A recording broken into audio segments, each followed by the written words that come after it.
गेले ते कावळे राहिले ते मावळे या उक्तीप्रमाणे भारतीय जनता पक्षाने वेळोवेळी अनेक पदे देऊनही पक्षाच्या विरोधात काम करणाऱ्यांमुळे काहीही फरक पडणार नाही। मी आमदार व्हायच्या आधीपासून घोंगडे वस्ती हा भाजपचा बालेकिल्ला आहे। लोकसभा, विधानसभा, महापालिकेला इथले मतदार हे भाजपच्याच मागे राहतात, असे विधान महायुतीचे अधिकृत उमेदवार विजयकुमार देशमुख यांनी गुरुवारी सायंकाळी घोंगडे वस्ती येथील कॉर्नर बैठकीच्या मेळाव्यात केले।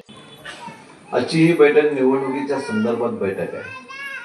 भारतीय जनता पक्षाचं व महायुतीचा उमेदवार म्हणून मी तुमच्या समोर उभा आहे। आपल्या सगळ्याला 20 तारखेला मतदान करायचं आहे।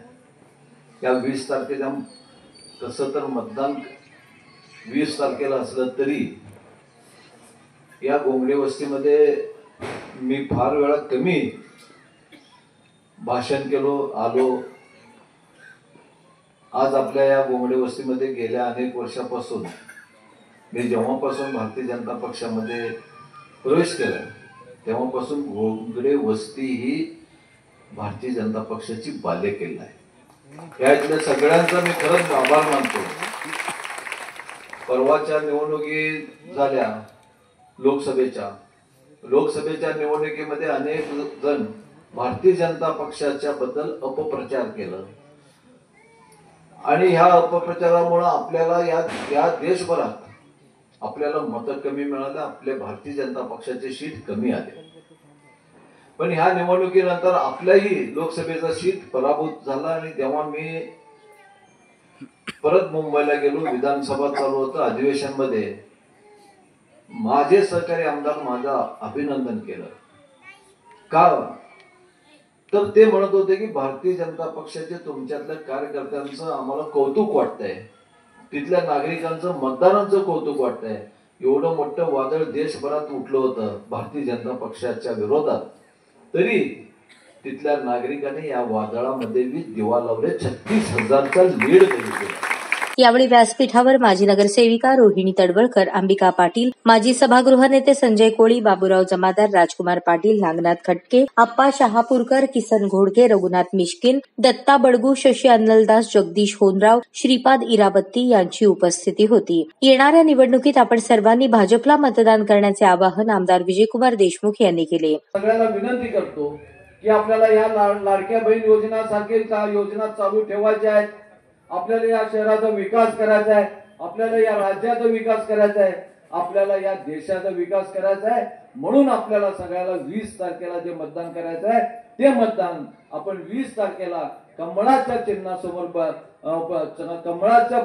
चिन्हासमोर फुलीवर आपण बटन दाबून आपण जास्तीत जास्त मतांनी निवडून द्यावं। 2 खोल्यांमध्ये राहणाऱ्यांची टोलेशंग इमारत कशी झाली, कितीही कोठे येऊ द्या, कुणाच्या जाण्याने काहीही फरक पडणार नाही, अशी टीका सुरेश पाटील यांचे नाव न घेता भाजपचे अनंत जाधव यांनी केले। आपल्या भागातील लोकांच्या जीवावर चुकीचं राजकारण करून कायम दिशाभूल करणाऱ्या व्यक्तींना घरी बसवण्याची वेळ आली असल्याचे वक्तव्य माजी नगरसेवक सुरेश पाटील यांचे नाव न घेता राजकुमार पाटील यांनी केले। पण भारतीय जनता पार्टी सोबत ज्यांनी कोणी गद्दारी करायचा प्रयत्न करत असेल तर या माता भगिनी त्यांना माफ करणार नाही, त्या तुमच्या माध्यमातून सांगू इच्छितो। मी सोलापूर शहरामध्ये आज पार्टीने त्यांना काय दिलं नाही, आज पार्टीने काय दिलं नाही। गेले 30 वर्ष झालं, 25 वर्ष झालं नगरसेवक आहेत, स्टँडिंग कमिटी चेअरमन होते, 2 वेळा विरोधी पक्षनेता होते, 3 वेळा एकदा नाही सभागृह नेते होते। एवढं सगळं जर देऊन जर आमच्यावर अन्याय झाला असं म्हणत असेल तर येणाऱ्या 20 तारखेला कमलाच्या चिन्हासमोर बटन दाबून या सगळ्या उपस्थित सगळ्या माता भगिनी या ठिकाणी उत्तर देतील असं मी तुम्हाला या ठिकाणी या माध्यमातून सांगू इच्छितो। अनेक उदाहरणं आहेत, मला माफ करा मालक, मला बोलायचं आहे, या बोलण्यासाठी मी इथं या ठिकाणी उभारलेला आहे। तुम्ही जर असे सोलापूर शहरामध्ये महाराष्ट्र राज्याच्या माध्यमातून आणि केंद्र सरकारच्या माध्यमातून अनेक योजना या ठिकाणी आलेल्या आहेत। सगळ्यात महत्वाची योजना म्हणजे आज सोलापूर शहरामध्ये 6 विधानसभा क्षेत्र आहेत।